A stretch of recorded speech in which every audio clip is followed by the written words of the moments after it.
Nous observons le monde pour le comprendre et pour pouvoir y évoluer.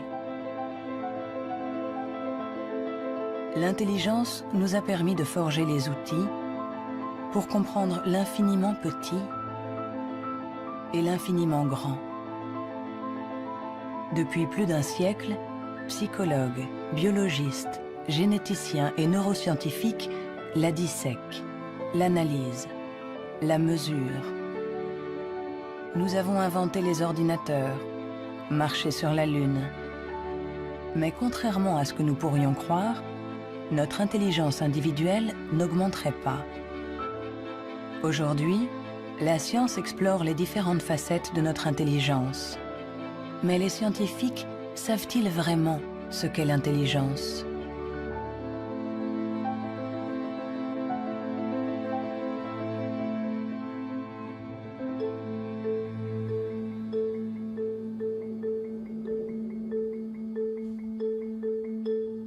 L'intelligence, c'est faire le lien.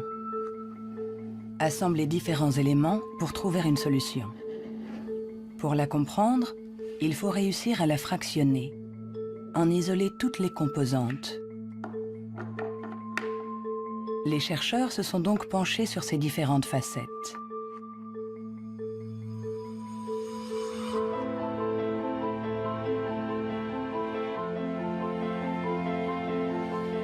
Pour mesurer l'intelligence, une des premières idées a été de mesurer la vitesse à laquelle le cerveau réagit. C'est cette méthode que le professeur Teni Januis a utilisée. Il a comparé notre temps de réaction avec celui de nos ancêtres. Et les résultats de son étude ne sont pas en notre faveur.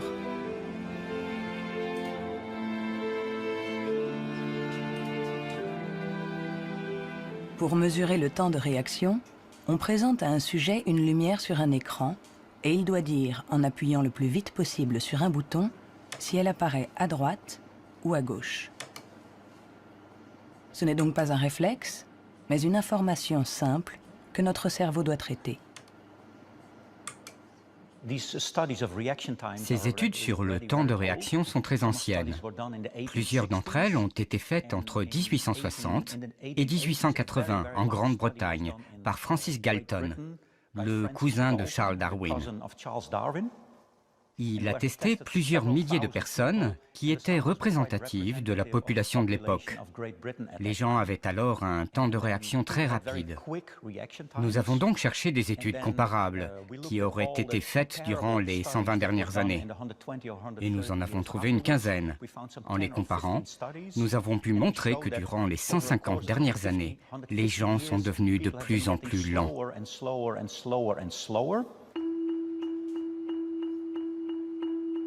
Pour le professeur Teni Januis, intelligence égale vitesse. Et notre cerveau mettrait en moyenne 50 millisecondes de plus que celui de nos arrière-grands-parents pour traiter une information simple. 50 millisecondes de plus, ça a l'air ridiculement bref. Mais quand on pense aux milliers de décisions que nous devons prendre chaque jour, si vous êtes un tout petit peu plus lent pour chaque décision, ça peut avoir des conséquences très importantes. Le professeur Teni Januis est convaincu que nous sommes moins intelligents qu'au XIXe siècle.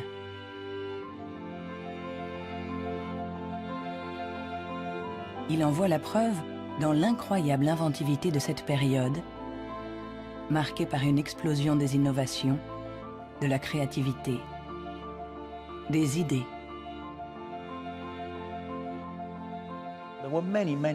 Il y a eu énormément de fantastiques innovations au XIXe siècle.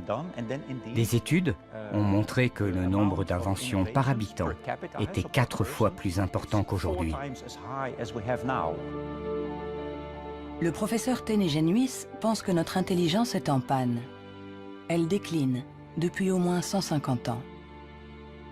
Mais au XIXe siècle, Sir Francis Galton pensait déjà que les Anglais étaient bien moins intelligents que les Grecs de l'Antiquité, qui ne manquaient pas d'esprit brillant. Alors, Qu'en est-il des prédécesseurs des Grecs, les hommes préhistoriques?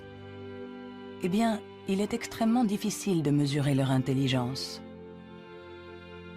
Pourtant, à l'Institut Max Planck de Leipzig, on essaye de répondre à cette question en reconstituant le cerveau de nos ancêtres de la préhistoire.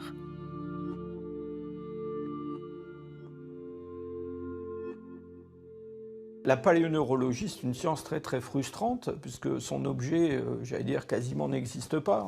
On n'a pas de cerveau fossile. Ce qu'on a essentiellement, c'est la boîte dans laquelle ce cerveau était contenu.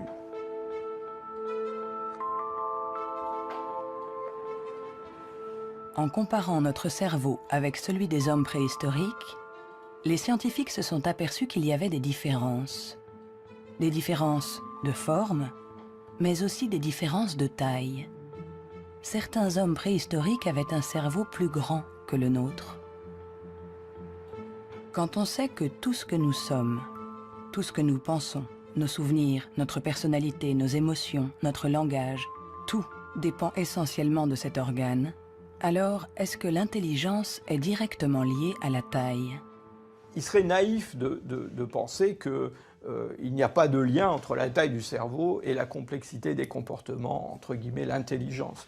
On le voit dans le monde animal, hein, les animaux qui sont les plus intelligents, en particulier les cétacés, certaines formes de dauphins par exemple, sont des formes qui dans le monde animal ont de très grands cerveaux, un grand nombre de neurones. On retrouve chez eux quelque chose qui rappelle ce qu'on trouve chez les primates, les grands primates, et chez l'homme. L'évolution a fait croître la taille de notre cerveau pendant 2 millions d'années, pour atteindre son maximum il y a 15 000 ans environ.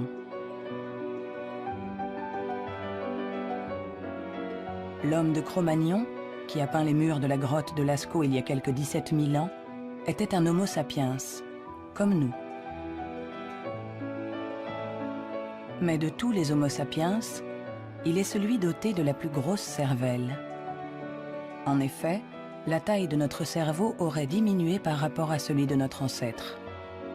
Et pour certains chercheurs, nous serions moins intelligents que lui. Mais cette théorie est loin de faire l'unanimité.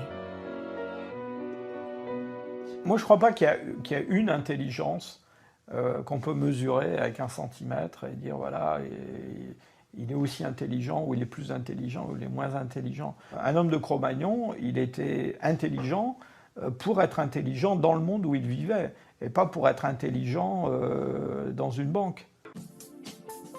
Si on allait chercher avec la machine à voyager à travers le temps un homme d'il y a 25 000 ans, un Cro-Magnon, qu'on l'amenait aujourd'hui, il s'adapterait au monde dans lequel il aurait à vivre. Historically, you guys have struggled to adapt. Yeah, right. Walking upright, discovering fire, inventing the wheel, laying the foundation for all mankind. You're right. Good point. Sorry we couldn't get that to you sooner. Connie, your reaction? We live in a society where the individual ego and the group dynamic are in constant struggle. Response? Yeah, I have a response. What? Plus intelligent? Moins intelligent? Dès qu'on essaye de mesurer l'intelligence, tout se complique. Et pourtant, nous l'évaluons sans cesse. Dans les universités du monde entier, on enseigne ce qu'est l'intelligence. Et chacun d'entre nous, sans être un spécialiste, la mesure tous les jours. Vous mesurez l'intelligence. Si vous êtes célibataire, que vous allez dans un bar et que vous rencontrez quelqu'un, la chose la plus importante après le physique, c'est l'intelligence. Vous évaluez l'intelligence des gens quand vous parlez avec eux. Sont-ils rapides quand vous leur parlez de quelque chose qu'ils ne connaissent pas? Est-ce qu'ils comprennent? Mesurer l'intelligence en analysant les réponses, en évaluant la pertinence des actions, en comparant les individus. Une méthode qui a donné naissance au seul outil dont nous disposons pour évaluer l'intelligence, le quotient intellectuel, ou QI, inventé par Alfred Binet au début du XXe siècle. Alfred Binet était assez critique vis-à-vis des aliénistes, les psychiatres de l'époque. qui faisait des diagnostics pour juger du retard intellectuel avec des grandes catégories. Il y avait les idiots, ceux qui étaient le degré d'arriération le plus profond, les imbéciles ensuite, et puis les débiles. Et Binet trouvait que leurs critères étaient tout à fait contestables, très vagues, différents d'un psychiatre à l'autre. Il estimait qu'il fallait avoir des critères objectifs, qu'il fallait mettre au point une sorte d'instrument d'évaluation qui s'appuie sur des critères scientifiques. Apporter la performance d'un individu à la performance de ceux qui lui sont comparables, c'est-à-dire qui sont exactement dans la même catégorie d'âge, de la même culture, etc. Et on va avoir évidemment toute la distribution, toute la répartition des scores dans le test à un âge donné. Le QI, c'est juste la position d'un individu par rapport aux performances des gens qui sont comme lui, c'est-à-dire qui ont le même âge que lui. Nous accordons au QI un pouvoir exagéré, parce qu'il prétend évaluer cette qualité si particulière qu'est l'intelligence.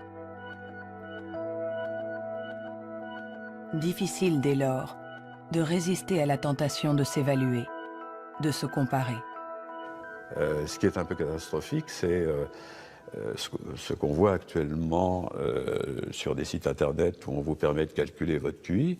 Et alors je pense que des gens, ils font ça, ils se retrouvent avec un chiffre et ils vont l'interpréter, si par exemple ce chiffre n'est pas bon, en se disant qu'ils ne sont pas intelligents. C'est absolument ridicule et catastrophique. Le 2. Il est ridicule de croire qu'un chiffre peut résumer quelqu'un. Le 4. Le 3. Les vrais tests de QI se font chez des psychologues agréés. Le 2. Car il faut savoir les interpréter en les mettant en rapport avec le passé d'un individu, son présent, Le 2 ou le 3.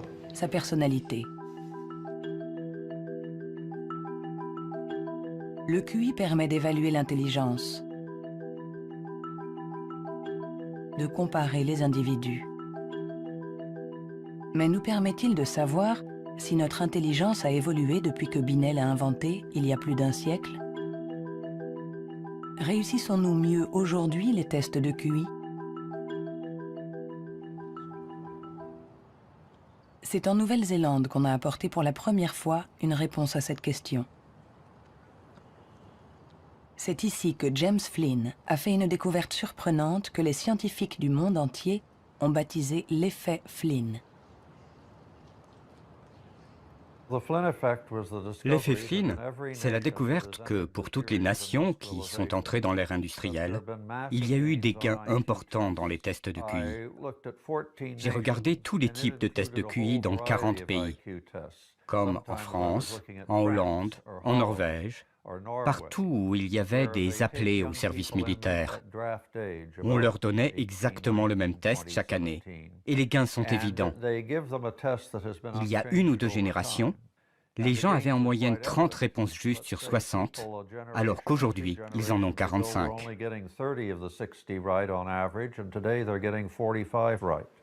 Après avoir passé au crible des dizaines et des dizaines d'études, James Flynn a montré que depuis plus de 60 ans, nous réussissons mieux les tests de QI. Est-ce que cela signifie que nous serions devenus plus intelligents que nos grands-parents? Un changement de QI ne signifie pas forcément un changement d'intelligence. Un exemple simple pour le comprendre, vous faites passer le test d'intelligence une première fois aujourd'hui. Vous le redonnez au même sujet demain. Il y a un effet d'apprentissage, il va réussir un peu mieux, il va avoir des scores un peu meilleurs. Ça ne veut pas dire qu'il est devenu plus intelligent, ça veut juste dire qu'il est un peu plus familier avec la façon de passer le test. L'augmentation du QI est due en grande partie à l'environnement, une meilleure nourriture, une meilleure éducation. Notre QI augmenterait de 2 à 3 points par année d'école supplémentaire et la durée de scolarisation est passée en moyenne de 6 ans au début du XXe siècle à 11 ans aujourd'hui dans les pays industrialisés. Tous ces effets se sont additionnés et ont fait augmenter les scores de QI. Quand vous passez un test aujourd'hui, vous y êtes préparé dans la mesure où toute une série de facteurs vous ont donné la capacité d'utiliser votre logique de manière abstraite. C'est pour ça que vous pouvez regarder une suite de nombres et deviner le suivant.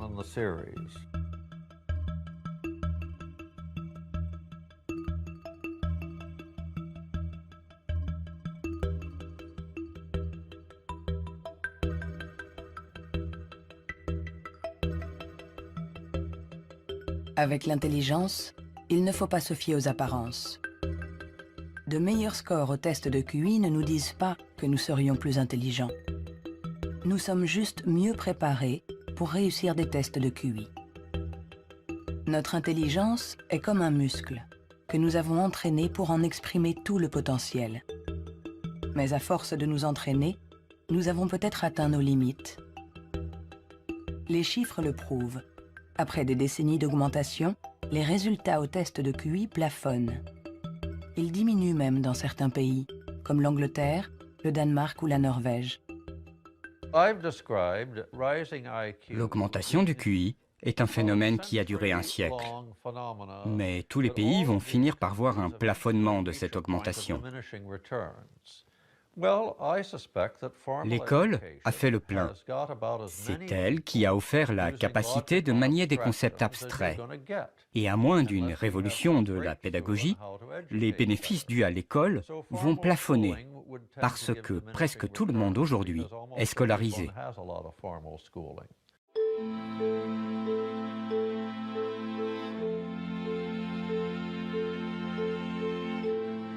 Un QI qui stagne. Des cerveaux plus lents, plus petits. Où en est notre intelligence? Les premiers outils permettant d'évaluer l'intelligence ont été inventés il y a plus d'un siècle. On s'inspire toujours des théories imaginées par Sir Francis Galton et Alfred Binet. Mais aujourd'hui, nous pouvons aller plus loin. Plutôt que de mesurer ce que l'intelligence produit, intéressons-nous à l'organe qui produit l'intelligence.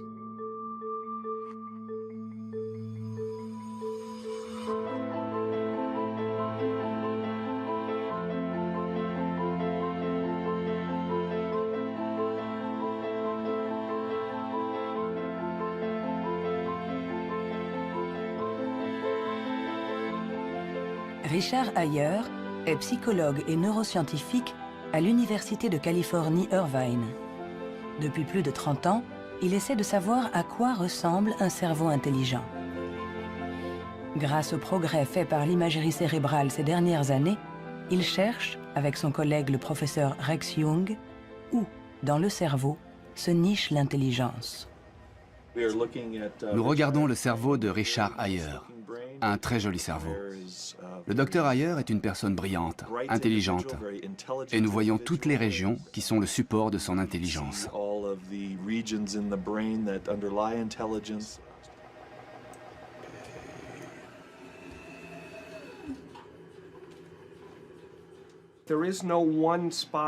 Il n'y a pas un endroit dans le cerveau qui soit le centre de l'intelligence. Les gens pensaient qu'il y avait un centre de l'intelligence à l'avant. Mais les recherches ont montré que lorsqu'on fait des tests d'intelligence à l'intérieur d'un scanner, on peut voir que la communication entre l'avant et l'arrière est très importante pendant que l'on résout les problèmes. Le professeur Ayer a été l'un des pionniers dans l'utilisation des techniques de neuroimagerie moderne. Sa première étude date de 1988.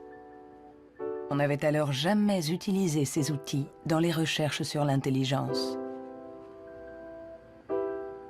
On a trouvé des zones du cerveau qui s'activaient quand les gens passaient des tests d'intelligence. Mais le choc, la surprise, c'était que plus ces zones étaient actives, moins les résultats du test étaient bons. C'était à l'opposé de ce qu'on attendait. À chaque fois qu'en science, on a un résultat à l'opposé, c'est vraiment intéressant.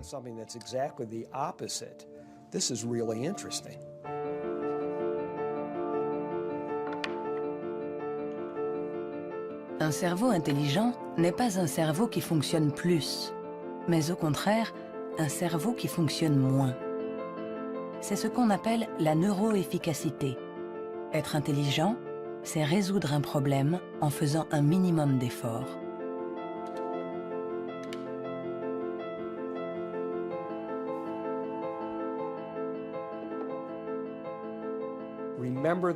Souvenez-vous de la première fois que vous avez conduit une voiture.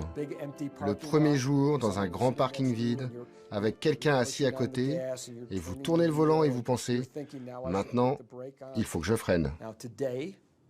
Mais aujourd'hui, vous conduisez au milieu de la circulation dans une ville que vous ne connaissez pas, et malgré ça, vous pouvez discuter avec quelqu'un. Votre cerveau est bien plus efficace pendant que vous conduisez. Donc, les hauts niveaux d'intelligence ne sont pas forcément liés à un cerveau qui travaille plus, mais à une transmission plus efficace de l'information entre les zones importantes du cerveau. Lorsqu'on pense à un processus aussi complexe que l'intelligence, il faut imaginer que le cerveau est comme un orchestre avec différentes sections. Mais le vrai mystère, c'est comment ces sections interagissent. Parce que pour autant que nous le sachions, il n'y a pas de chef d'orchestre. Si le cerveau est un orchestre, alors l'intelligence est la musique.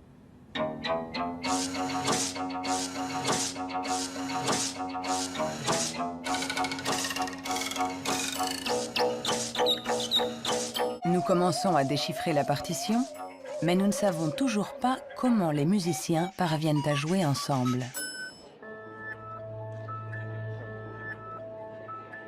À l'université de la Sorbonne, le professeur Olivier Houdet est à la recherche de ce chef d'orchestre.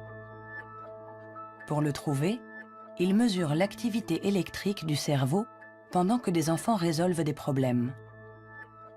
Ce qui l'intéresse, c'est ce qu'il appelle les bugs de l'intelligence. Si vous présentez à un enfant ce dispositif avec 1, 2, 3, 4, 5 babards écartés ou 5 babards resserrés, et vous demandez à l'enfant, y a-t-il le même nombre de babards au-dessus et en dessous, jusqu'à 6-7 ans, tous les enfants du monde vont vous répondre « Ah ben non, il n'y en a pas pareil, il y en a plus là parce que c'est plus long ». Le cerveau de l'enfant est donc piégé par l'intelligence visuospatiale, selon laquelle longueur est égale à nombre. Dans le cerveau, ça se traduit par le fait qu'on a des chemins neuronaux différents pour résoudre une même tâche.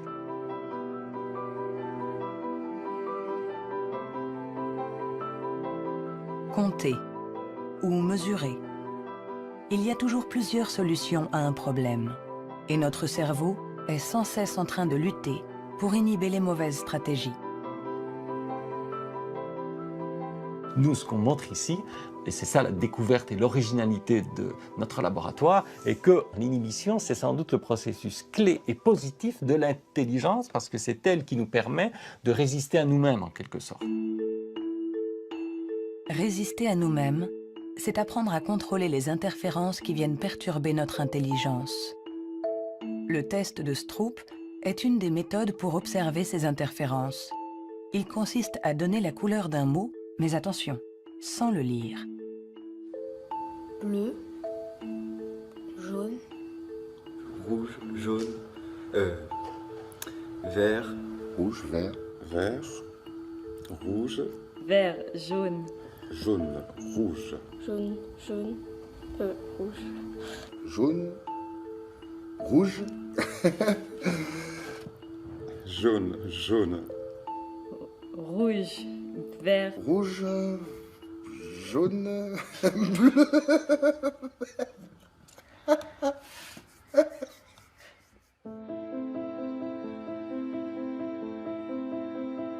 Pour résoudre un problème, nous sollicitons différentes régions du cerveau reliées entre elles, mais qui sont parfois en compétition.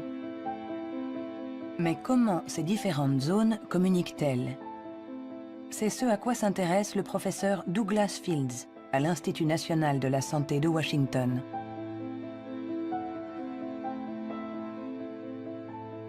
Le cerveau est fait de deux sortes de tissus, la matière blanche et la matière grise. Tout le monde a entendu parler de la matière grise. c'est là où se trouvent les neurones, sur une couche à la surface du cerveau. Mais en dessous, il y a des milliards de connexions, de câbles, des axones qui connectent les neurones. Et c'est blanc parce que ces axones ont une gaine isolante formée d'une membrane qui est de la myéline.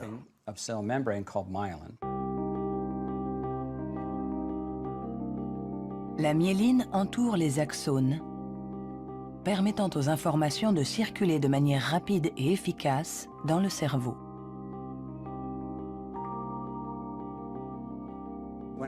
Quand un enfant naît, son cerveau n'est pas mature. Ses fonctions sont minimales. Un bébé ne peut quasiment rien faire. Il ne peut pas se nourrir, il ne voit pas vraiment, il ne sait pas marcher ni redresser la tête. C'est parce que notre cerveau est façonné en permanence par notre environnement.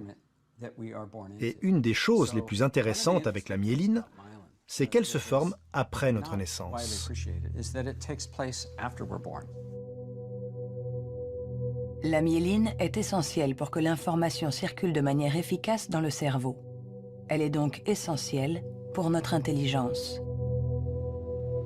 Mais aujourd'hui, la formation de la myéline est perturbée. Barbara Demnex, endocrinologue au Muséum d'histoire naturelle de Paris, a montré comment notre intelligence est menacée par un des fléaux majeurs du XXIe siècle, la pollution.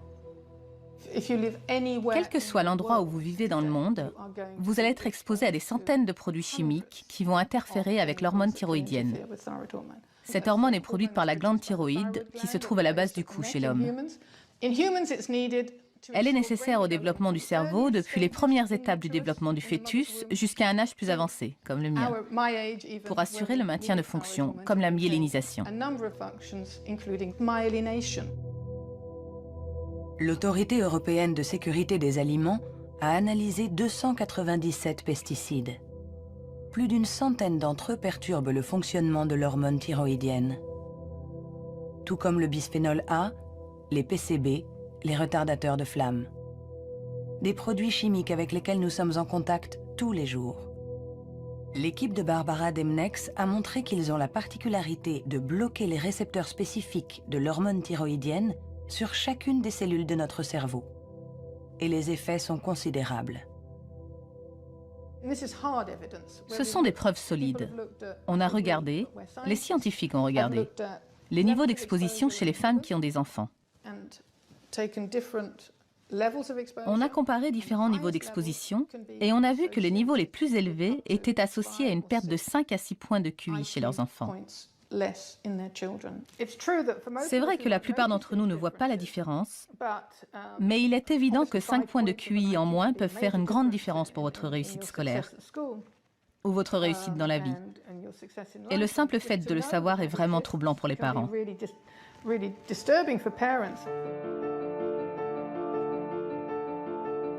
Notre intelligence nous a permis de créer un monde complexe au prix de la dégradation de notre environnement.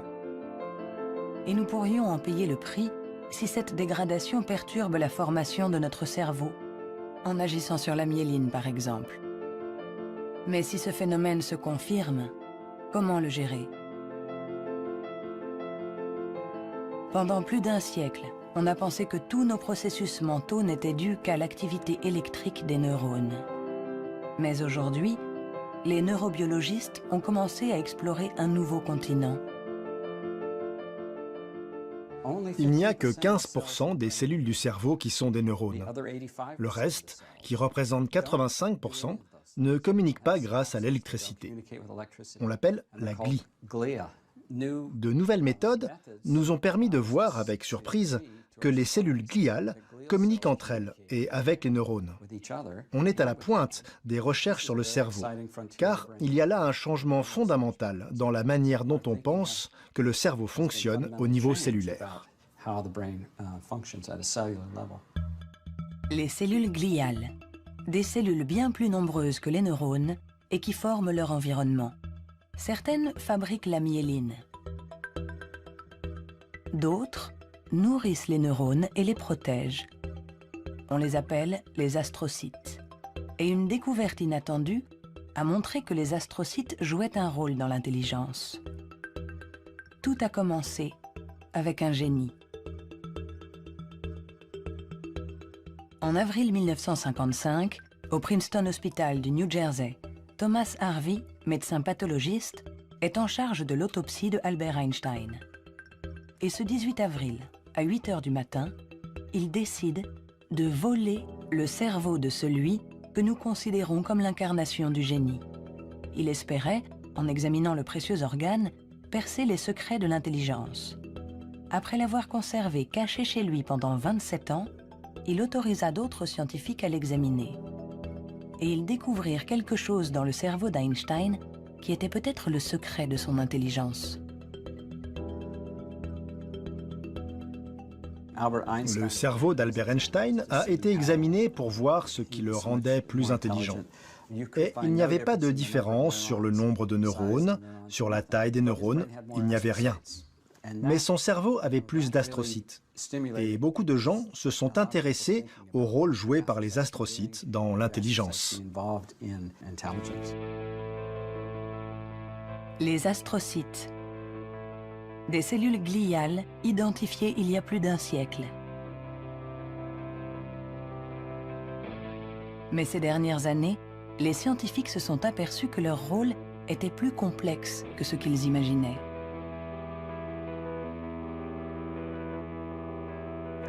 Les astrocytes servent à beaucoup de choses. Ils contrôlent les synapses, ils contrôlent le flux sanguin dans le cerveau, ils nourrissent les neurones, ils réagissent aux blessures. Toutes ces choses étaient considérées comme des tâches ménagères faites par les astrocytes dans le cerveau. Et plein de gens ne les prenaient pas au sérieux. Jusqu'à ce qu'on réalise que ces tâches ménagères font que l'astrocyte contrôle le neurone. Un astrocyte humain contrôle des centaines de neurones. Bien plus que ce que peut faire un astrocyte de souris, par exemple. En se basant sur cette observation, une équipe de l'Université de Rochester a mis au point une expérience fascinante. Pour mieux comprendre l'intelligence humaine, ils ont décidé de lui faire franchir la barrière des espèces. Ils ont greffé des astrocytes humains dans le cerveau de souris.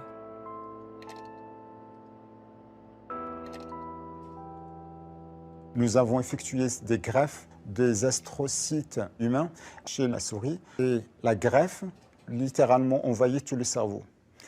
Quand on regarde, par exemple, à l'âge de 1 mois après la greffe, on voit que la greffe est très discrète à l'endroit presque où on a greffé les cellules. Si on revient 1 an plus tard, tout le cerveau devient greffé. On remplace littéralement toutes les cellules par les cellules humaines. On s'est rendu compte que ces souris sont plus aptes à avoir une meilleure mémoire et un meilleur apprentissage que les souris non greffées. Pour tester les capacités de ces souris au cerveau modifié, les chercheurs les ont placées dans un labyrinthe.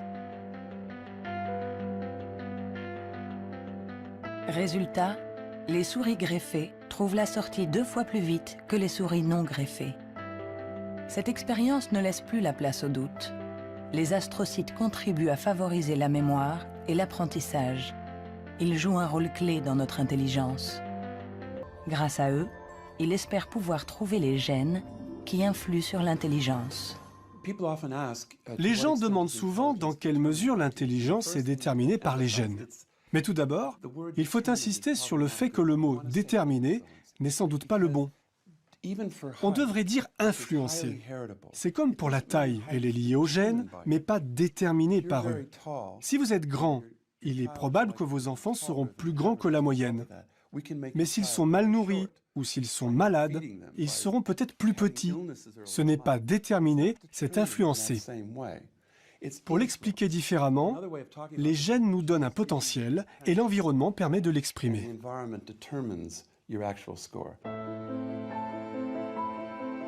Pour comprendre les relations complexes entre gènes et intelligence, Robert Plomin fait passer des tests à des milliers de jumeaux. Les vrais jumeaux ont ceci de particulier que ce sont des clones. Ils partagent exactement les mêmes gènes. Ils sont identiques en tout point. Mêmes cheveux, mêmes yeux, Mais ont-ils les mêmes résultats au test d'intelligence? La réponse est oui. Leurs résultats sont plus proches que ceux d'un frère et d'une sœur.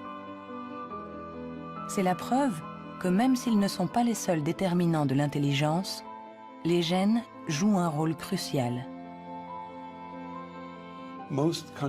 La plupart des pays dans le monde, plus de 100 pays, disposent maintenant de registres de jumeaux, car ils reconnaissent l'importance de la méthode des jumeaux pour estimer l'influence des gènes.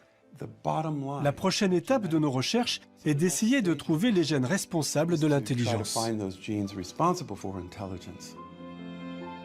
Pour cela, Robert Plomin utilise des puces à ADN capables de détecter plus d'1 million de marqueurs génétiques. En comparant l'ADN de tous ceux qui ont eu de bons résultats au test, il cherche à voir si certains gènes apparaissent plus fréquemment. Mais l'identification précise de ces gènes s'est révélée beaucoup plus compliquée que ce qu'il espérait.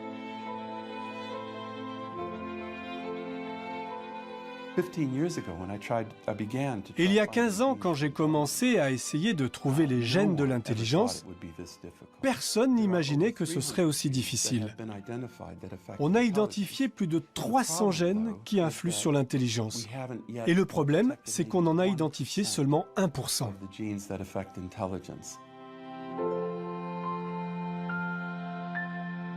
L'intelligence est influencée par l'interaction de plusieurs milliers de gènes. Ils forment un réseau d'une complexité inouïe, d'autant plus qu'ils produiraient des effets différents selon la région du cerveau où ils s'expriment.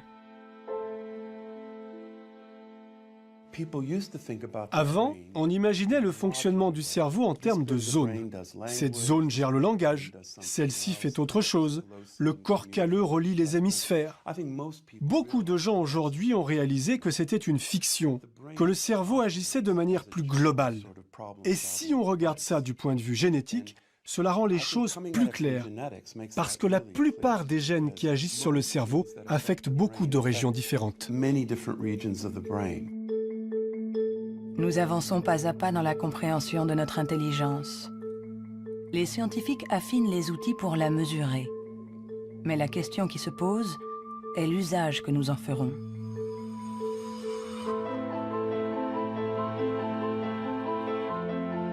L'intelligence est ce qui prédit le mieux notre niveau d'études, notre emploi.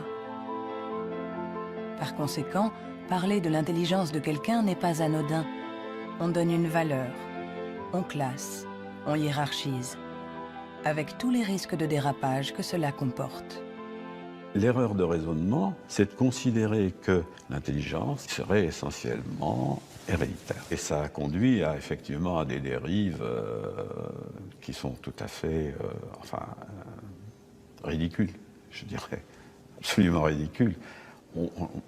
Pour en donner un exemple, en 1924, je crois, une loi a été votée aux États-Unis qui restreignait l'immigration, qui mettait des quotas pour l'immigration, parce que dans les tests, ils avaient en moyenne des résultats moins bons. Et donc, ils étaient supposés être héréditairement moins intelligents.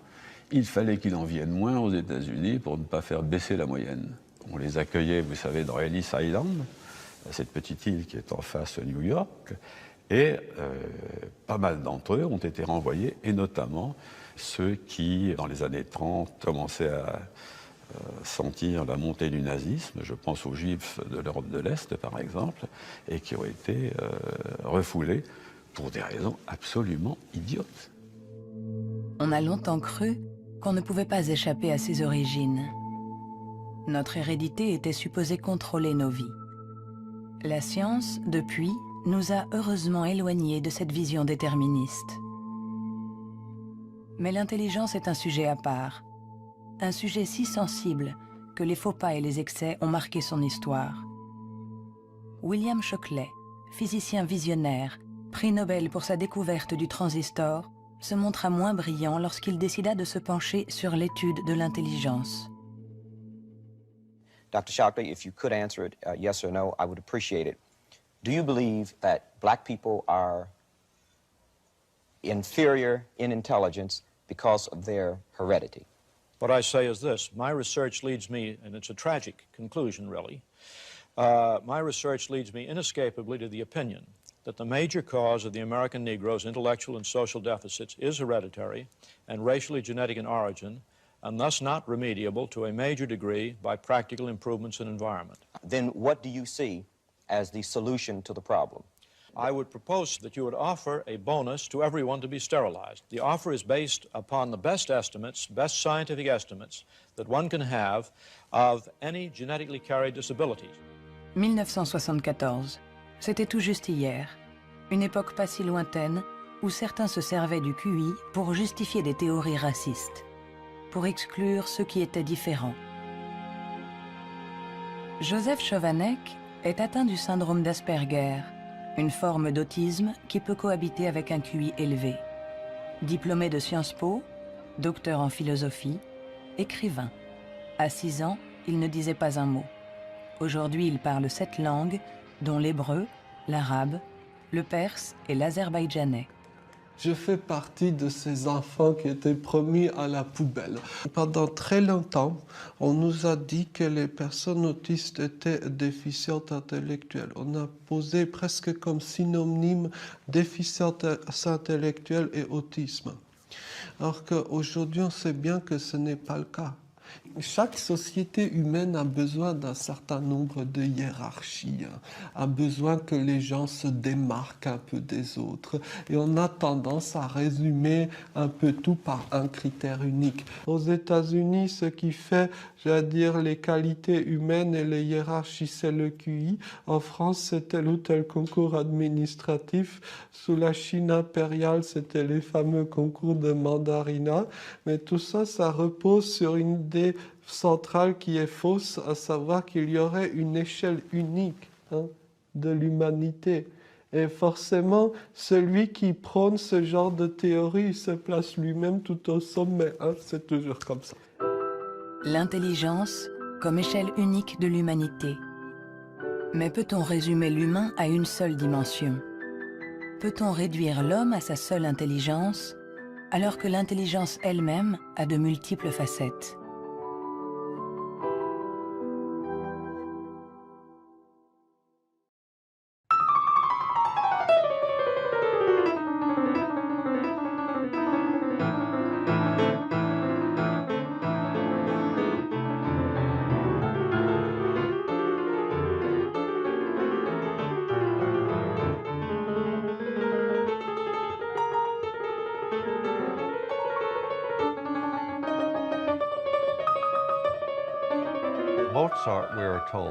Mozart, dit-on, pouvait avoir à l'esprit une symphonie en entier. Si vous suivez une symphonie, vous devez suivre son développement dans le temps. Mais lui, il avait conscience de sa globalité. C'est un peu le même niveau de complexité que pour un mathématicien qui pense à 7 ou 8 formules et voit toutes les connexions possibles entre elles. Alors on peut toujours objecter. Est-ce que l'intelligence musicale est une forme d'intelligence? Ce n'est pas important. Ce qui est important, c'est que ça existe et que ceux qui l'ont n'ont pas obligatoirement de grand QI.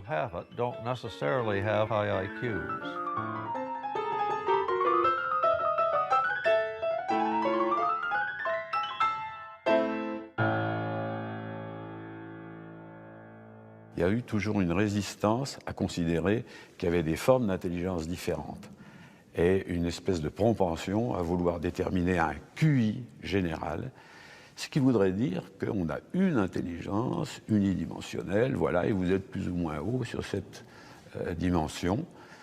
Et la conception contradictoire, c'est qu'il y a plusieurs formes d'intelligence et en réalité, vous pouvez être assez haut sur une des dimensions de l'intelligence, sur un de ces aspects, et puis assez bas sur un autre. Le débat est aussi ancien que les premières études sur l'intelligence. En effet, les scientifiques se sont aperçus que quelle que soit la méthode utilisée, ils n'arrivaient pas à évaluer l'intelligence avec une échelle unique.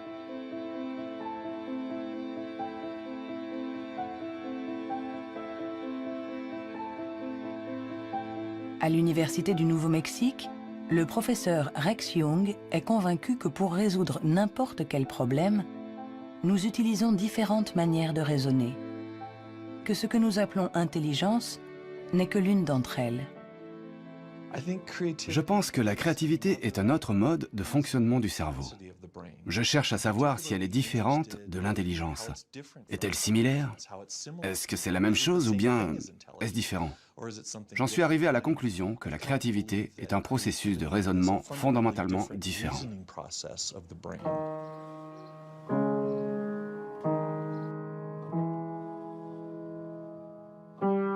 Déchiffrer une partition, c'est être intelligent en utilisant nos connaissances.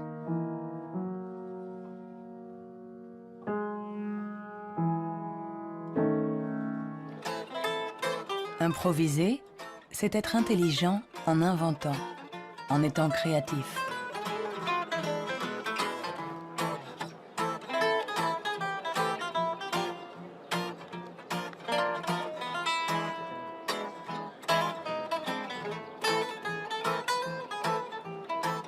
Un musicien peut être à la fois intelligent et créatif. Un sujet d'étude idéal.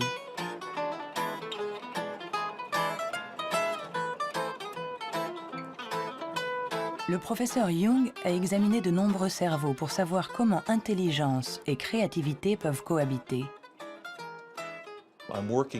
Je travaille sur l'hypothèse que ce sont des partenaires et qu'il y a deux réseaux différents dans le cerveau qui coopèrent pour nous permettre de raisonner. L'un est un type de raisonnement intelligent, l'autre est un type de raisonnement créatif. Je pense que les deux sont extrêmement importants. Nous sommes très proches de comprendre comment ils fonctionnent. Notre théorie est que le réseau de l'intelligence se situe plutôt à la surface du cerveau. Avec la créativité, les choses sont différentes.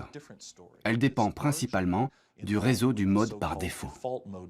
Le réseau du mode par défaut est un réseau qui se trouve plutôt au milieu, à l'intérieur du cerveau. Et ces deux réseaux échangent en permanence des informations pour nous permettre de résoudre les problèmes posés par le monde qui nous entoure.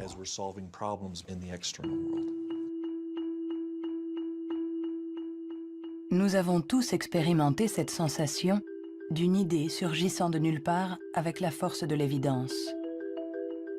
Ce que nous révèlent les neurosciences, c'est que ce mode de raisonnement, ce mode inventif, créatif, est un mode de raisonnement à part entière. Peut-on être intelligent sans être créatif? Ou créatif sans être intelligent? La question a elle-même un sens. Pour évoluer intelligemment dans le monde, n'avons-nous pas besoin de toutes les ressources de notre esprit?